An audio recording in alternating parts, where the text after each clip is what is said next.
Olá, gente. Vou falar um pouquinho da sibutramina e falar o porquê que ela foi proibida em alguns países, na Europa, em vários países do mundo. Ela foi restringida, a questão da utilização dela.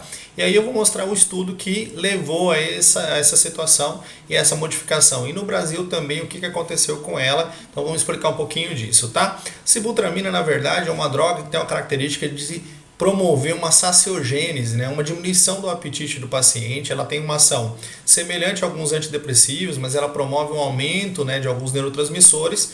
Esses neurotransmissores vão regular o sistema nervoso central, diminuindo aquele excesso de fome que o paciente pode sentir. A gente fala que ela tem uma ação mais saciogênica do que a anorexia, ela diminui a vontade de comer excessiva e ela acaba controlando um pouco isso também.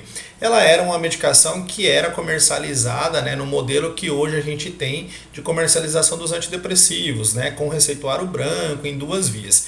E houve alguns estudos nos últimos anos que mostraram a presença de complicações cardiovasculares na utilização de sibutramina. Na verdade, relacionaram a presença de complicações cardiovasculares com a sibutramina. A gente precisa entender que um dos estudos principais, ou o maior dele, tá? O SCOUT aqui, que é um estudo que foi feito em grande escala, é multicêntrico, é randomizado. Para quem faz estudos clínicos aí, já ouviu falar de estudos clínicos, talvez já tenha visto esses termos, né?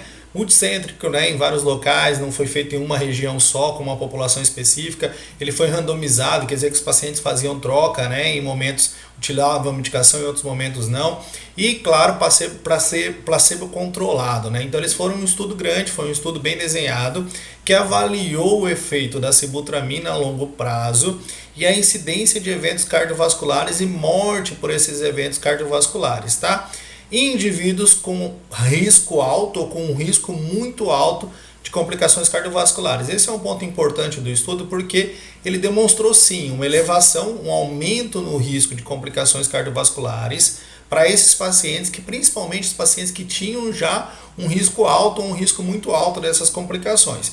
Isso foi levado em consideração pela Anvisa, a avaliação da Anvisa aqui no Brasil, ela também levou em consideração esses fatores, e esse estudo que proibiu a sibutramina em vários países do mundo, ele demonstrou um aumento de 16% no risco de desfechos de complicações cardiovasculares não fatais, combinados nos grupos que utilizaram sibutramina em relação ao placebo. Quer dizer, é um aumento significativo de 16% nesses grupos, levando em consideração que esses grupos já eram pessoas que tinham uma tendência a um risco cardiovascular alto, um risco de complicações maior. Então isso foi levado em consideração e no Brasil houve uma tendência em modificar o processo. Quer dizer, a sibutramina, ela passou a ser proibida em vários países do mundo, mas aqui no Brasil a gente mudou o sistema, né? A Anvisa fez uma modificação, ela passou a sofrer um controle mais rigoroso, com a característica de ser tarja preta, né? Então ela não era tarja preta, ela era tarja vermelha e isso modificou. Então esse estudo é o estudo base que veio trazer essas informações e um aumento no risco cardiovascular. Alguns países adotaram essas medidas, outros países proibiram diretamente a utilização dela e a Anvisa resolveu fazer algumas modificações. Então, hoje as modificações relacionadas à Anvisa é que ela é um receituário B2, então ela tem um receituário que é aquele receituário azul, né, do tipo B2. A sibutramina, basicamente, pelas recomendações da Anvisa, ela só seria recomendada para o paciente com IMC acima de 30, com característica de obesidade e não de sobrepeso, então paciente com sobrepeso. E ela seria contraindicada para pacientes que têm algum risco cardiovascular. Tá? Apesar dela trazer alguns benefícios, alguns estudos mostram na redução da glicemia do paciente diabético, ela é contraindicada aqui no Brasil para pacientes diabéticos e para pacientes com risco cardiovascular. Porque aqueles estudos mostraram que esses pacientes que têm um risco cardiovascular mais alto têm uma probabilidade de piora quando utilizam sibutramina.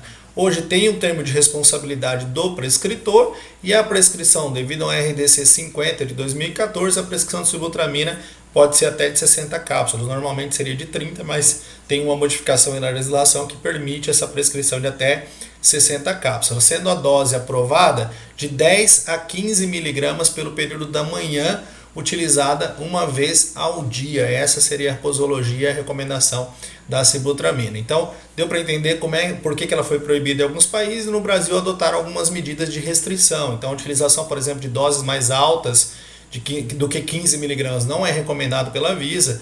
já existia prescrições de 30, né, até 45 miligramas em alguns lugares, os médicos prescreviam isso. Hoje não é recomendado, dose de 10 a 15 miligramas pelo período da manhã. Pacientes acima, o IMC acima de 30, receituário específico, B2 e mais controlado e mais restrito. Não é indicado para pacientes que têm o risco de complicações cardiovasculares e tem ainda o termo de responsabilidade do prescritor. Beleza? Essas foram as informações falando sobre a proibição, né, e o controle especial da sibutramina aí. Valeu, gente, até mais.